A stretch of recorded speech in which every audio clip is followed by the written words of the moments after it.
is science. And Shattered Ring had plenty of it. You could have so much science job available for your population that a small error could turn your empire into an unemployed specialist hell place. So what changed? How did we go from this to this? Well, the dev realized such power could not be left unchecked, so they went through 2 nerfs. Now it's essentially a very weird world with a very high modifier for drawing megastructure technology. And your miners are slightly modified, they now produce alloys. But let's get to the topic at hand actually. How do you play Shattered Ring now?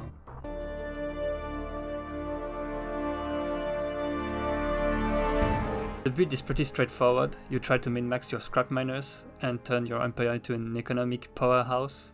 You will then use this economy to rush a neighbor and use his pops to unlock the full economy of his build, which is honestly pretty absurd. Eventually you get the god tech, and you'll use the pop you conquer to have about the strongest alloy output in the game. For tradition you have the choice between supremacy or merchant, and somehow domination. Domination saves you a bit of energy while clearing your own world and gives you the worker-slave edict. You'll then need merchants to sustain your fleet. Supremacy is a very good alternative, obviously, but it'll affect your eco and you're missing one of the very first legitimate usage of domination, which is sad. Delaying your first ascension perk is not an issue with this build either, so you will have to put 3 perk in domination, then merchant before finishing either. For civics, Slaver Guild is pretty much a must because of the resettlement fee and the increased alloy output. The second civic is a choice between Merchant Guild, Mining Guild, and Priest Guild. In my testings, it turns out you end up with too much minerals for the early game, so much so it is almost impossible to spend it all.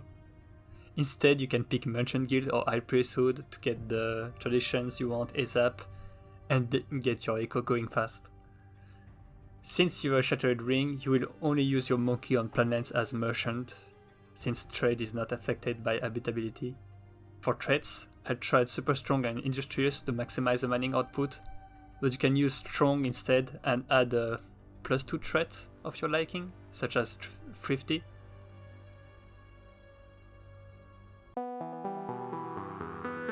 You spam scrap miners. You might have to build an autochthon building to get your K traditions online for rushing if you didn't pick High Priesthood, and maybe 1 or 2 industrious districts. You might also have to buy on the market 52 monthly minerals to avoid downtime on your Ringworld construction. Watch out for the industrious scientist, he is very important. If you're feeling lucky, you could use more science lab and try getting the god tech before your first rush.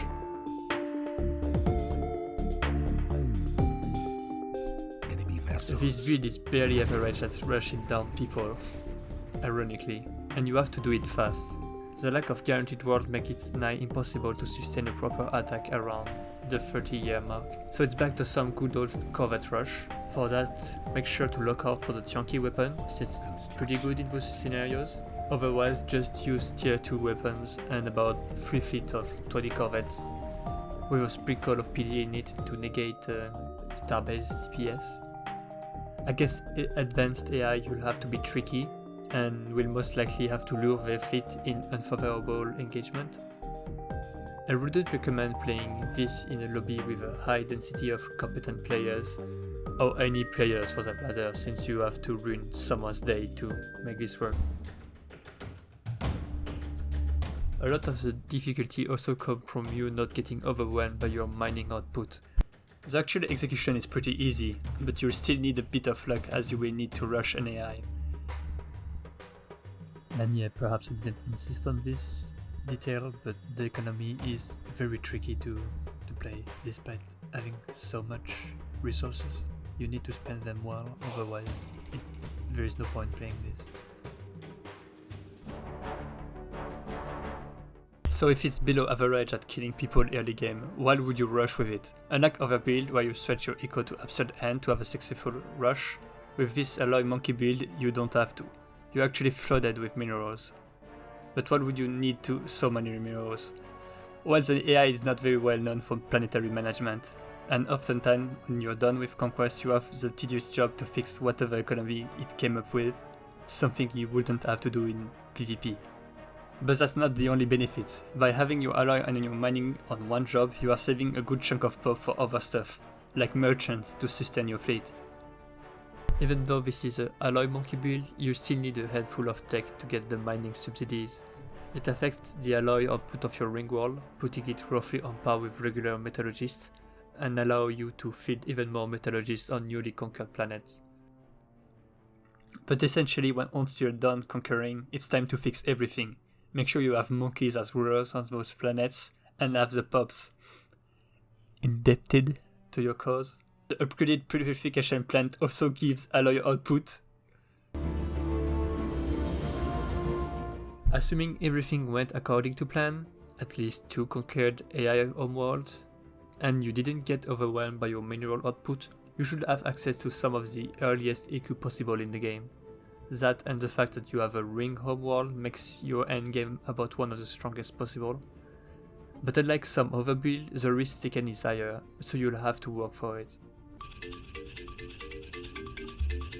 Now there are stronger alloy monkey builds out there. The term alloy monkey designates empires to just spam alloy and go for war and have little concern about late game, and thus most fall flat on themselves past that early rush phase. But this one does not, so go out there and start monkeying. Don't forget, because of your mining output you can spam ground forces everywhere for both defense and offense.